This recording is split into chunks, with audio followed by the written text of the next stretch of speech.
right, so many of you know that I met with the Study Island representative last week, and the reason that I asked to meet him is I had some questions, and then I know some of you had posed some questions as well, and I just wanted to have him here to kind of address those.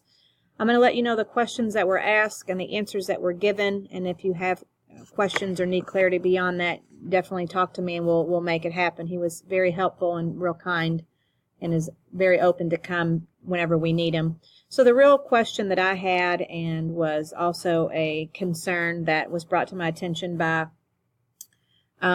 multiple teachers, was really basically how are these placements in their NWA MAP learning path figured out? And the questions came up because I'm going to click to a couple kids' pages.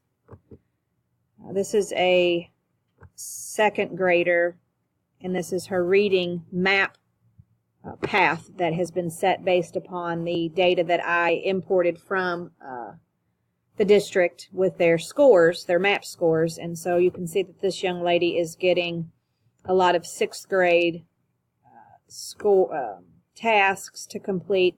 She also has 10th grade things to work on, and then there's a slew of 2nd grade things. I won't go into all the details, but this young lady scored high enough as a 1st grader that as the 2nd grader she takes the 2nd through 5th grade MAP test, and so she actually is not assessed on things like nouns and pronouns and the 2nd grade thing. So it automatically, since she didn't have a score in those areas, placed her at 2nd grade, or she wasn't assessed on those areas. They placed her, auto placed her, if you will, in 2nd grade. And then so you can see that this one little girl who's in a 2nd grade class has got content from 2nd grade, 10th grade, and 6th grade. Same scenario we have. This is another young lady in math who has got some assignments at the high school level, and then 5th grade, and then some 7th, and then some high school, and some 5th grade. And the reason that this has come up or been something that we've been asking is the kids are reaching levels of frustration with things, missing a lot, needing more than the little mini lesson that Study Island is giving to access this. We all know we want them to, as Dr. West email said this week, to productively struggle, but this is kind of beyond that. It's almost like they've skipped 3 and 4 rungs on a ladder. And the young lady that's in 2nd grade, she's 7, and reading 10th grade things while she might be able to decode it. Is that developmentally appropriate, if you will, for her to be doing that? So anyway, that's why the questions came up. So the gentleman came, I posed the question, how are the placements figured? And he said that Study Island has no say in the paths that are created by MAP.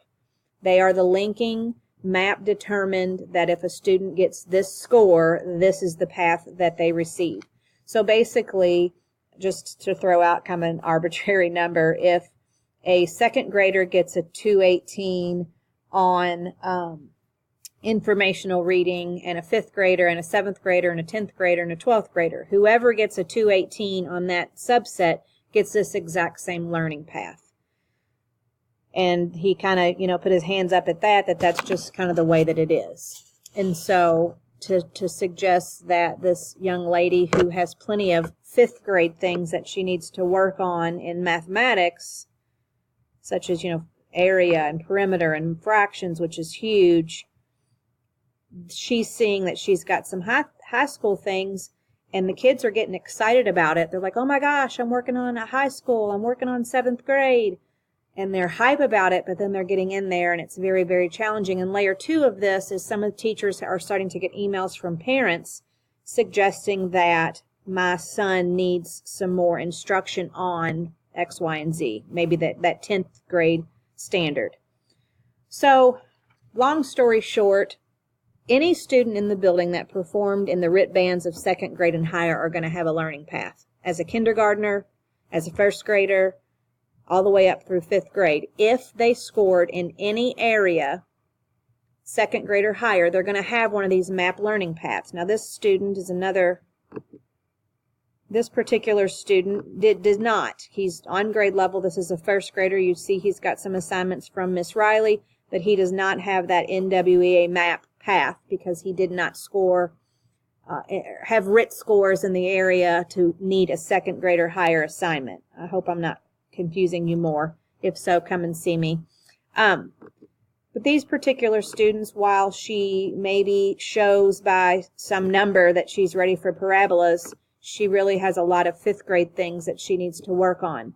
So the advice that the Study Island rep gave is that you need to be very judicious in these personalized map paths. It really should never be a go work on your map path.